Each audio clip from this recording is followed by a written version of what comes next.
Hi, my name's Phil. I like talking about politics, and in this video, against my own advice, I'm going to discuss some aspects of Sue Gray's report as it was published yesterday, because it had a few words that I didn't really expect. But first, if you'd like to be notified of daily news and politics, please subscribe to the channel and click the bell notification icon.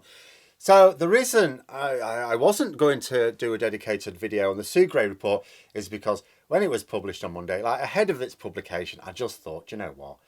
We know what it's going to be like. It can't say a great deal. It's going to have a load of information missing.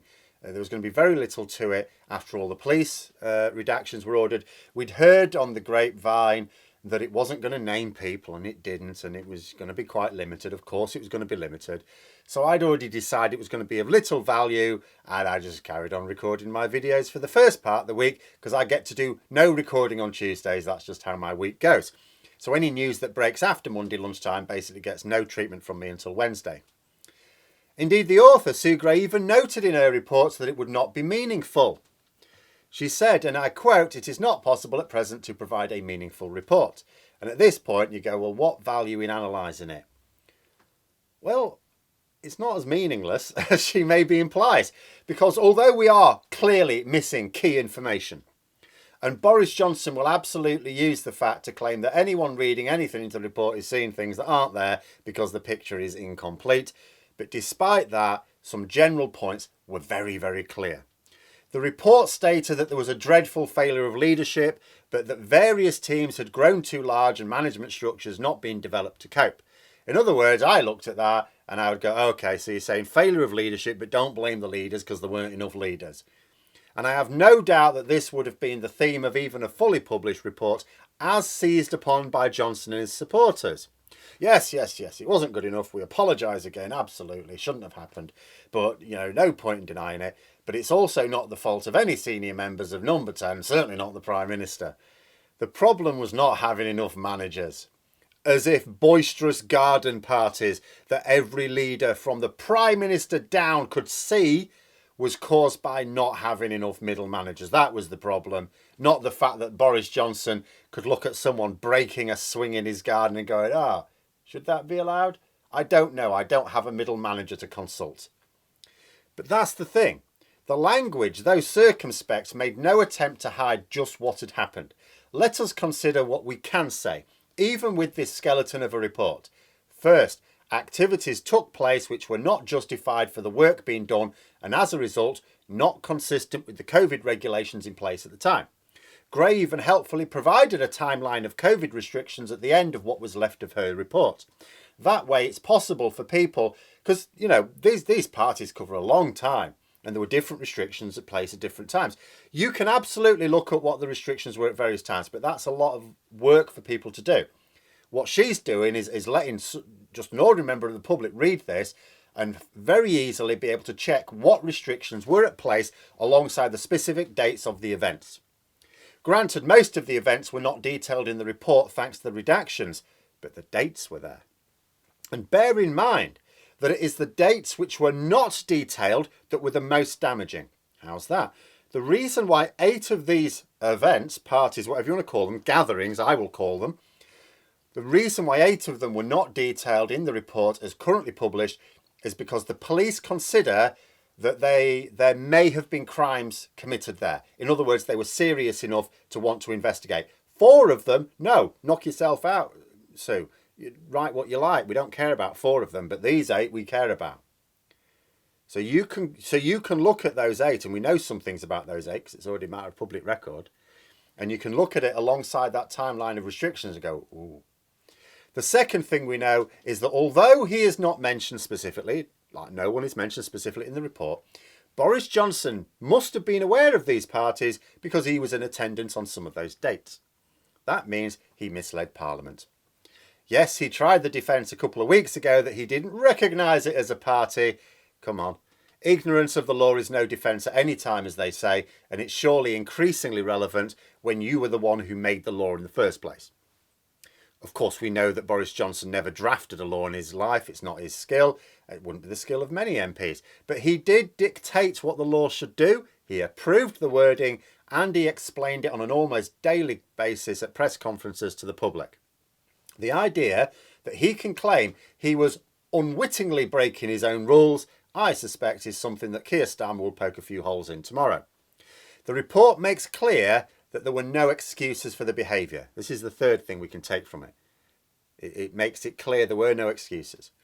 It says that whatever challenges faced by Downing Street staff, frontline workers faced equal or greater challenges and still managed to obey the law. Remember the defence that Johnson and his supporters have tried. Yes, but these staff are working terribly hard to save our lives and they deserve to let their hair down. Sue Gray is emphatically saying bollocks. You think you were working hard? You should have tried being at the sharp end in hospitals, is what she's basically saying. So that defence was blown out of the water. Fourth, the report made clear that it was not appropriate for staff to be able to use those gardens. Not at all. Boris Johnson tried to argue that the garden was an extension of the office and that's why he couldn't tell the difference between people working at their desk and people supping wine on the lawn. Again, Sue Gray is saying bollocks. Another defence that Johnson cannot use without contradicting the findings of his own inquiry. Because remember that Johnson cannot dismiss these findings. He chose the investigator of the inquiry and the author of the report. He has to accept every word or else somehow dismiss her credibility and commission a new inquiry. Fifth, the report implies a culture of failed leadership, maybe even bullying. It said that some staff tried to raise concerns about the behaviours they were seeing but felt unable to do so. Now, there are only two possible reasons why, if you've got a concern, you feel unable to raise them. You either don't know who to raise them with, in which case we're talking about a system here where people don't understand the management structure, or because they expect to be treated harshly if they rock the boat, in which case you're talking about a culture of bullying.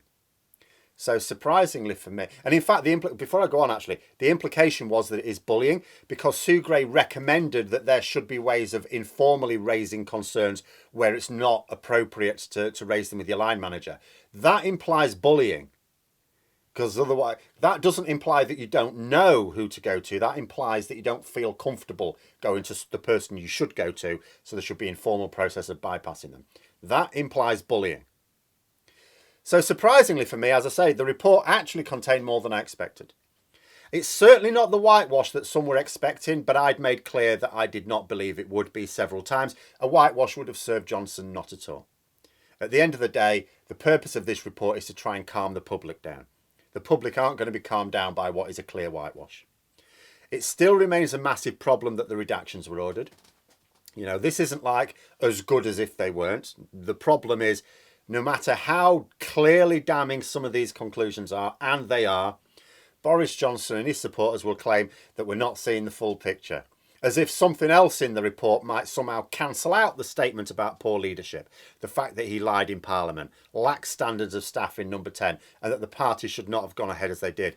Remember, the redactions are only the details of what happened on 8 of these gatherings. It hasn't impacted the general conclusions. The general conclusions are those conclusions. They've not been redacted.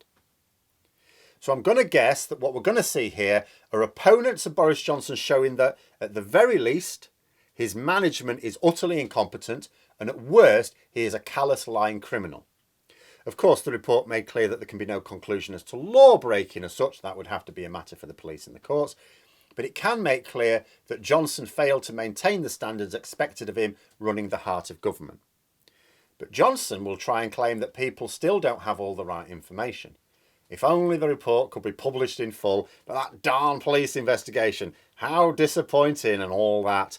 And it seemed that Johnson had gained a reprieve on this basis. All the reports were that's going to be it now.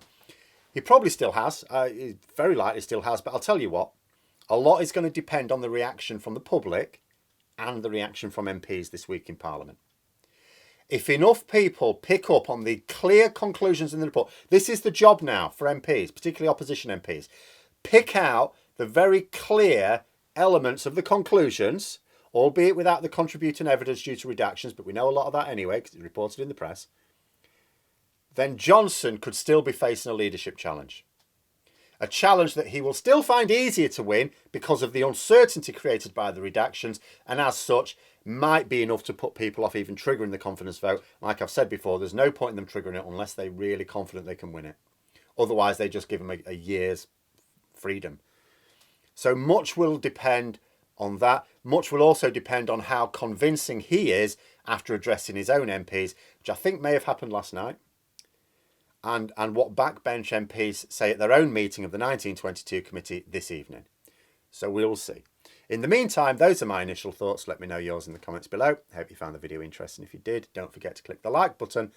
Until next time, I'll see you later.